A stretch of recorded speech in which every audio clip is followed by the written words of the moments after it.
and we've got the Oloroso single cask. You're going to have a taste of it, Eric. So I was up last November for the first single cask release, which was the PX cask release, which I think was exceptional. Very sweet, lovely sherry notes to it, so I'm excited to try the Oloroso because Oloroso, to be honest, is my preferred sherry finish. Okay, it's a lot more elegance. The dried fruits are a bit more subtle. It doesn't have the sweetness of a PX, so it's a bit more elegant, so I'm excited to try it. Get your nose into that. Favorite sound in the whiskey industry. What ABV is this actually? It's 54. 54, so cask strength. So cask strength. Yeah. So Crolly Distillate is the gorgeous distillate, right? Single malt, cereally, double distilled, Charentais distilled, so a lot of copper content. So in my opinion, the distillate comes off very clean. So it's very open to your cask finish. In this case, Oloroso. The Oloroso is in your face, like it's drawn me in to want to taste this. The dried fruit is there, like so raisin, sultana, fig. Sláinte. You have to have one too. Go on, put a drop there. Sláinte, Eric. Sláinte.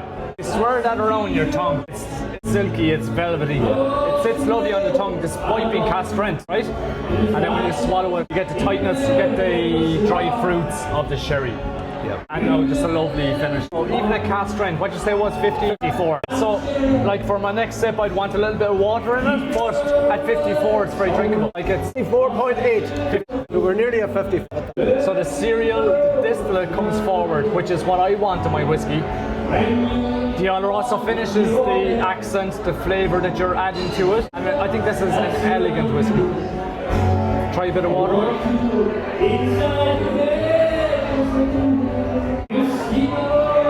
So for people that don't look at, like when you add the water to whiskey, water and whiskey don't really like each other, so they clash, but when you add the water you see the oils being released into the whiskey. So there's oils released into the whiskey, which gives you more in your palate, but it also releases some aroma into the glass. So when you do that, you get a bit more of the distillate. So of a single malt, the fruitier notes come forward with a little bit of water.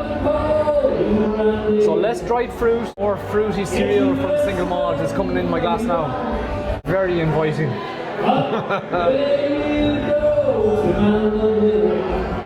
So was this fully matured in the Oloroso? I think it was. It was fully matured Oloroso. Single cask, yeah. So you still have the dried fruit. Like if this was ex-bourbon matured before the Oloroso, you get more sweet, toffee, butterscotch notes. They're not quite there, so that's why I was asking you, was it fully matured? That's what I love, that's what I love.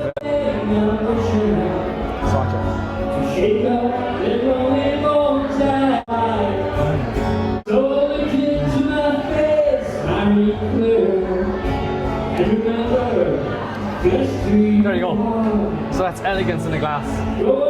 So you get the distillate, Oloroso as an accent, dried fruit, quintessential Irish in the glass. Excellent.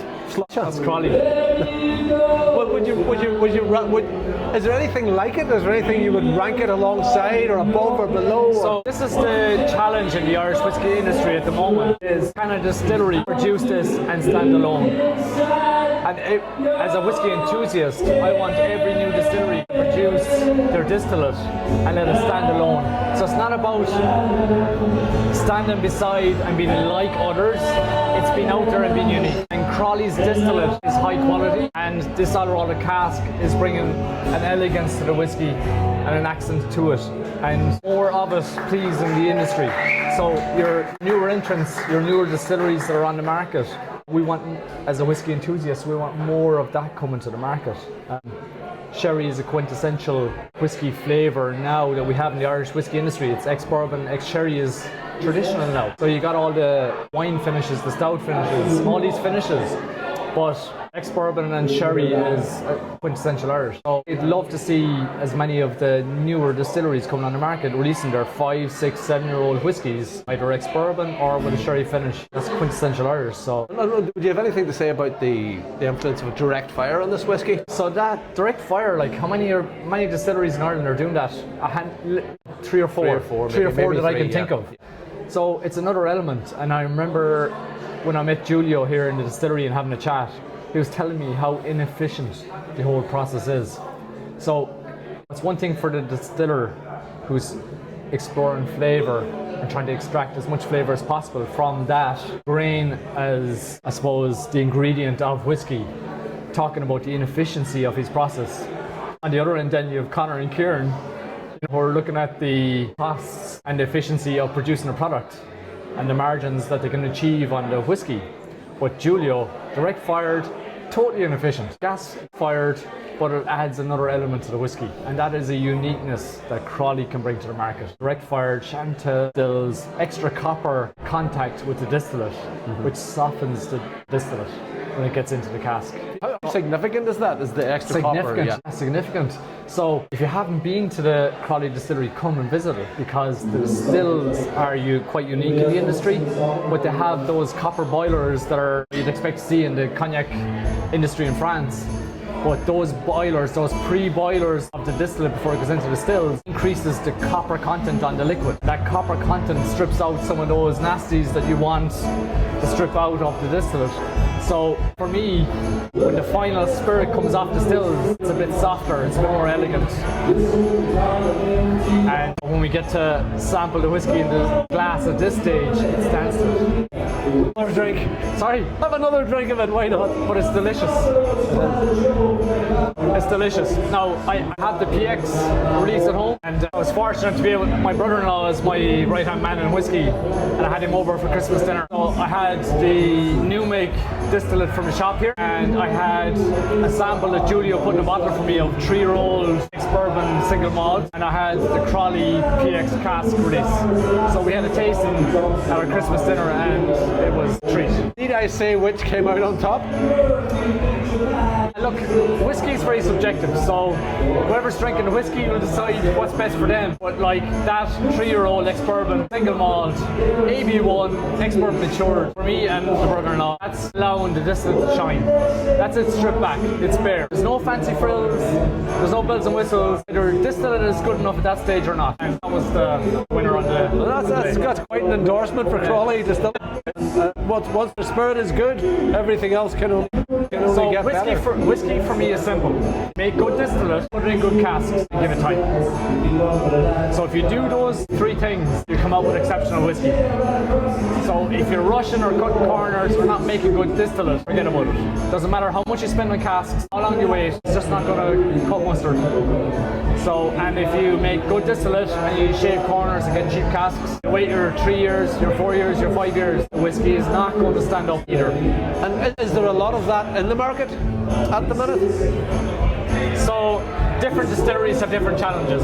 So if you're a large scale and you have to buy 1,000 casks, 10,000 casks, 20,000 casks, and they're costing you $100 each, it's now a factor as to whether you get upgrade, middle grade, or low grade. And depending on how the market is going, what your cash flow is like, how much you can afford, that defines what you can do. As I said, the optimal scenario is you got great distillate, you get the best casks you can afford, and you allow time to do its thing. Are you robbing Peter to pay Paul though in that situation where... It is. So while everything is going well, you maybe can tick all 3 boxes, but that's never the case, right? So the market challenge is always there. So like, are economics the thing, time the thing, depends. So that's the thing I love about whiskey, right? So you make the whiskey, you can't tell tomorrow how good it's going to be. You got to wait 3 years, 4 years, 5 years. And that's a tough thing, right? So the market and the businesses like Crolly, like all the bigger guys, react to how things are going right now. Right now in 2026, the market is taking a little bit of a downturn. Yes. So there's cutbacks in production, there's cutbacks in the investment in casks. So from time now to 3 to 4 to 5 years time, it'll take an impact on 3 to 4 to 5 years time's whiskey. Yeah. So we won't feel that as consumers until 3 to 4 to 5 years time. So I love whiskey. I love the whiskey industry. Yeah. We take the barley from the field, we take whatever grain it is we're doing, we distill it, and we put it away to rest, mature in a cask for 3 to, take your pick, 20 years, 25 years. And that's the art of whiskey for me. That's what has me interested. And it's an art they've grasped well at Crolly then, would you say, as sum up? I met the lads from Crolly at Whiskey Live a number of years ago. So Crolly's going now, 5-6 years? 2020. So yeah. I've met the guys, they came to Whiskey Live, which is, I suppose, the premium whiskey event in Ireland. I met them like 4 or 5 years ago. And what had they to bring other than their new make distillate. They had no product. But there they were, day one at Whiskey Live with their products. This is our new make. This is what we represent. It's quality distillate, but we don't even have whiskey yet. But here we are. And I met Connor, I met Kieran at Whiskey Live that year, and I loved their honesty, I loved their passion, I loved their authenticity. That's what they brought without any whiskey. So I had a taste of their new make and it was quality. That's why I'm here today. It's a combination of the guys that are involved, the quality of the liquid that they're making, and now the patience, the whiskey that they've released. That's why I've come to Donegal, all the way from Clare. All the way from Clare. So it's a combination of all those things, and not every distillery has that. But the welcome we've had here today, the chats, the stories, all the locals that are here, the sharing of the liquid in the warehouse, the new make that I've just sampled, the single malt, the pot still, the peated distillate that I've tasted. So lots of variants going into the cask, and the lads' passion for the project. They're passionate about this liquid, and I'm here today because I bought a bottle of this and I'm here to collect it, take it home back to Clare and share it with my friends. So that's why I'm into the whiskey. Is this whiskey for anybody in particular, or is this? So for your new entrance into whiskey, like this is the 5-star premium product. But if somebody that was new to whiskey came to my house and I took this out, like this would blow them away. So you have your entry level whiskies, but this is craft, this is quality, this is time, this is inefficient. This is inefficient in the process that the guys take to make it, but it tastes great. And I suppose that's all the guys' attitude, really, and that's what you loved, the fact that it's inefficient, but we don't care. We like whiskey. That's why we're starting a distillery, to make something unique, to make something in a unique place, to make something that's unique in taste and palate and flavour and finish and everything else.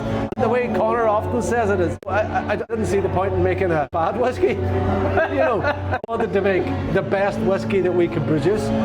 How far have they gone to achieving that? For me, it's very exciting to be able to taste their whiskey. So when you're in the industry and you hear of new brands or new distilleries coming on the market, again, as I said, you've got to wait 3 to 5 years before the fruits of their labour and all that TLC that's going into the liquid, if that's going into the liquid, to our glass. So Crolly have been on that path now for 5 or 6 years, so I'm only delighted to come all the way from Clare to Donegal to sample this and to join in the celebrations of this is the experience's 4th birthday. So I'm only delighted. And look, fantastic. I hope you enjoy the rest of your evening. I hope you manage to get the chance to savour some more of that Oloroso. Absolutely. You do seem to like it.